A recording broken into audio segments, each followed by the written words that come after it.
because religion is a path to God. What are you calling God?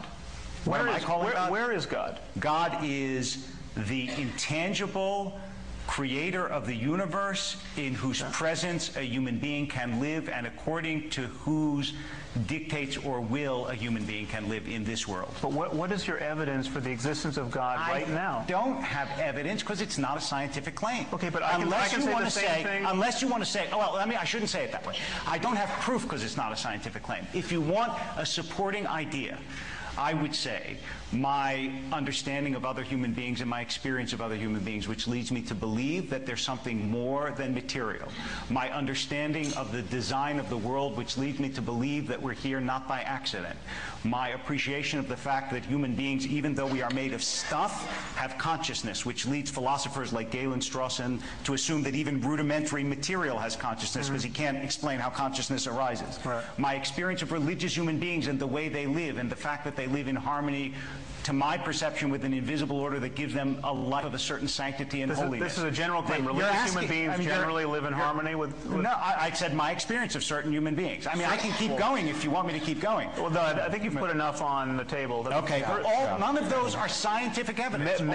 Many of those claims trespass upon the territory of science overtly. I mean, the claim about... Your understanding other human beings being suggestive of a divine artificer. Is that a scientific claim? Absolutely. I mean, is your understanding of mathematics also suggestive of a divine artificer? No, it has to do with my experience. Your ability to learn language? Do you understand? It has to do with my experience of you. When I'm looking at you right now, you may assume that what I see is material, but that's not what I see. And it's not what I believe. And I think I understand it's not what you believe. There's something in you that is more than you believe.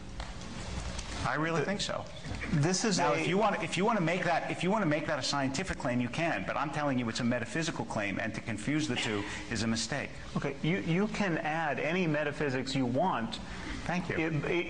By that means, I mean, I can say, I see you as a reincarnate personality, and I think you were probably I was someone famous on Atlantis. Yes. Don't make me like a washerwoman in a people do this all the time. I mean, you can broadcast. I mean, this is constrained by our common sense in every other domain of discourse. I mean, just take, for example, the people who think Elvis is still alive. Okay, what's wrong with this claim? I mean, why is this claim not vitiating our academic departments and corporations? I mean, I'll tell you why, and it's very simple. We have not passed laws against believing Elvis is still alive. The problem is that whenever somebody seriously represents his belief that Elvis is still alive, in a conversation, on a first date, at a lecture, at a job interview, he immediately pays a price. He pays a price in ill-concealed laughter. Right. Now, surely you can agree with him. That is a good thing.